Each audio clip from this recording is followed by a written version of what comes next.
Hello, this is Sarah and welcome back to my channel. In this video, I'll be showing you how to make the giant Muscari, also known as Grape Hyacinth.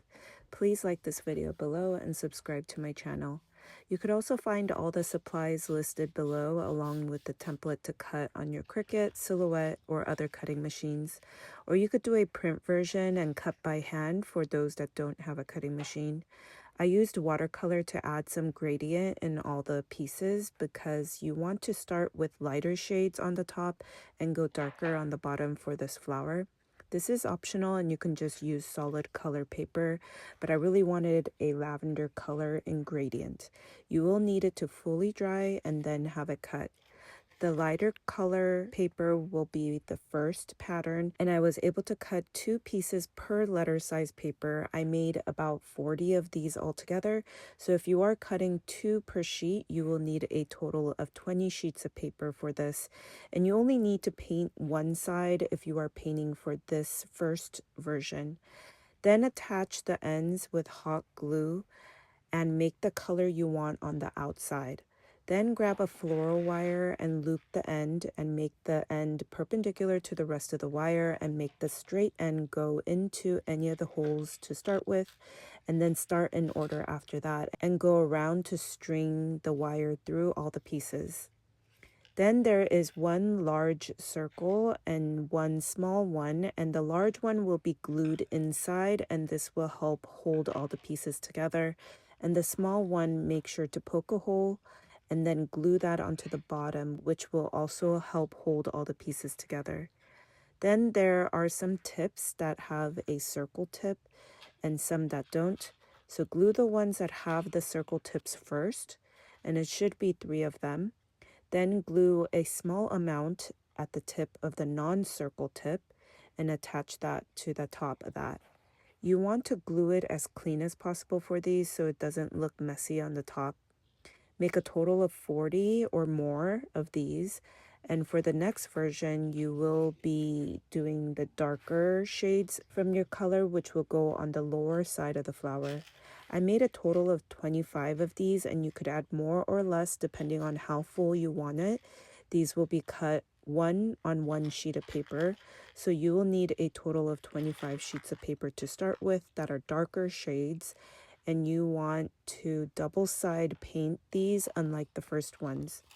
Start by using white glue or hot glue. I just thought it was cleaner with white glue, and add the straight end in the middle, and the shapes should face the petal shape for the second piece. The circle tip ends will be by itself on the other end. Then attach the ends so it's like a cylinder like we started on the first pattern, and the same loop and wire will go through the holes. Then secure with the big circle piece inside and small circle piece with the hole and glue that on the bottom. Then bring back the outer layer petals just a little bit and glue the inside layers. This will be like the previous one. Glue the circle ends first and then glue the non-circle ends on top. Then add a little bit of glue closest to the connected area and bring forward the second layer, but slightly curl the tip back. It should look like a light bulb shape tapering into the flower. I also wanted to show you how to hand cut this.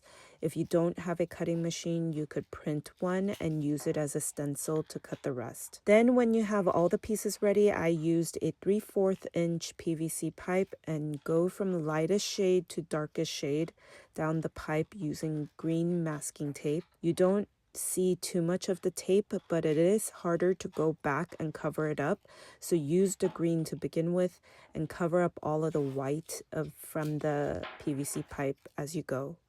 I will also show you how to DIY the stand, but this PVC pipe will connect to another pipe with a coupler in between, and I do this so that I could take them apart when storing away or transporting them.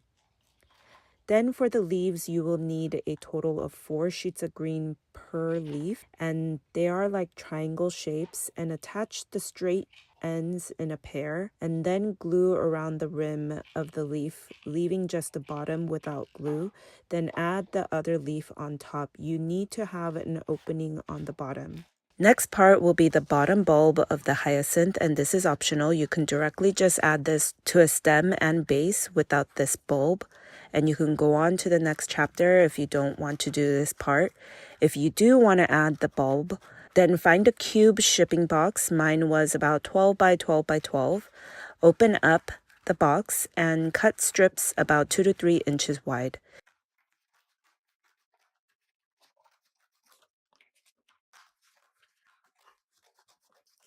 Take 2 pieces and tape them together and cut off a little, then tape the other end to make it into a circle. Then take another 2 pieces and tape that to the circle and connect the other end on the other side of the circle. Then take another 2 pieces, tape together, and do the same thing but perpendicular. Then you'll have to do another that crisscrosses in between. You should have 4 long strips going across and attaching to the bottom circle. Next, take another 2 pieces and weave it across the center of this horizontally. Round out as you go, so it starts shaping like a bulb of the hyacinth on the bottom. Then take smaller pieces and connect in between each layer horizontally and vertically. I also have a tutorial for the regular size hyacinth with the bulb that I will be linking below. Next, tape to connect the layers as best as you can, leaving the top for later.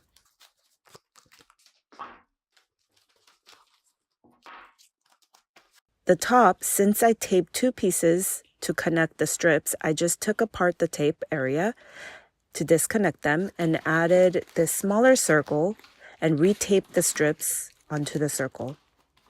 Then you could fully cover the whole bulb.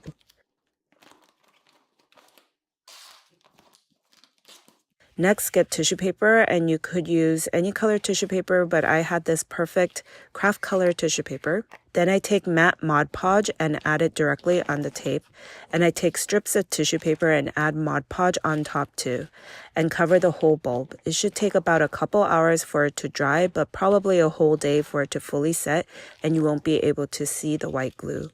If you don't have craft color tissue paper, then you will have to paint it afterwards.